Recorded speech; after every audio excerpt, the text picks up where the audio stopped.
Hey everyone, welcome to Hot Celeb Tea.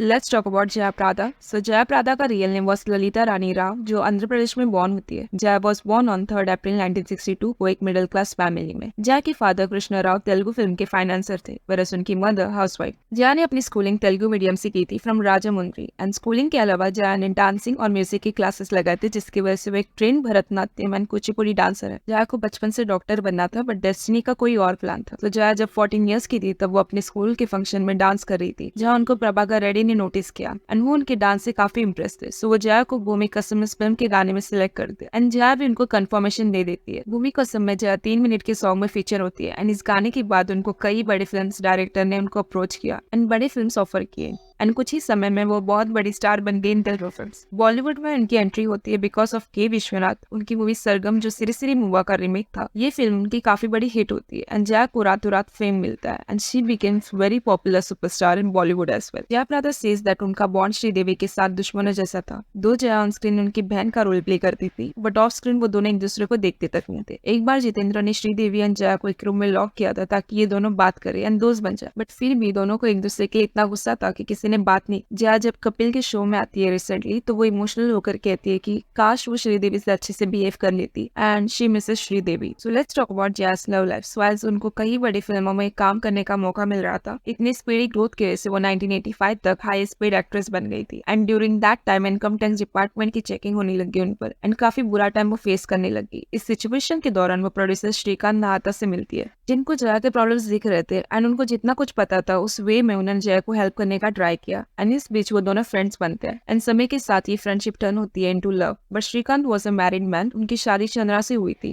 And उनको 3 बच्चे तक थे. जया को श्रीकांत इतने पसंद आने लग गए थे कि उनको कोई प्रॉब्लम नहीं था उनकी फर्स्ट वाइफ और उनके बच्चों से. 1986 को जया एंड श्रीकांत एक प्राइवेट सेरेमनी में शादी कर लेते. श्रीकांत को अपनी फर्स्ट वाइफ को डिवोर्स नहीं देना था and he was very clear with that. जब ये न्यूज मीडिया में आने लगी तो जया को अदर वुमेन का टैग लग गया. श्रीकांत के घर में भी जया को एंट्री नहीं थी because of his wife Chandra and other women के टैग की वजह से कोई डायरेक्टर एंड प्रोड्यूसर उनको अपनी फिल्म्स में लेने के लिए रेडी नहीं थे एंड जिसकी वजह से उनका करियर भी बंद हो गया. एक इंटरव्यू दौरान जब जया को पूछा जाता है why she married a man who was already married, on which she says it just happened like that. He was one of my producers and those were the difficult days in my life. When someone offers you love and strength you slowly get attracted to that person. It happened to me also. It was only much later that I discovered I was in love with the man. Letter Jaya ने अपने बहन के बच्चों को adopt किया जिसका नाम सिद्धू है. सो सिद्धू जया के घर पे बड़ा हुआ है एंड उन्होंने अपना करियर फिल्मी लाइन में करने का सोचा है. सिद्धू ने अपना डेब्यू किया from a Tamil film Uyire Uyire, whereas Jaya ने अपना करियर पॉलिटिक्स में स्टार्ट किया from 1994 by joining Telugu Desam party. वो राज्यसभा की एमपी भी इन 1996 बट एज उनको इसके बाद कभी इलेक्ट नहीं किया गया सो उन्होंने गुस्से से वो पार्टी छोड़ दी एंड इन 2019 उन्होंने बीजेपी को ज्वाइन किया. That is all for today. If you like such content do like share and subscribe.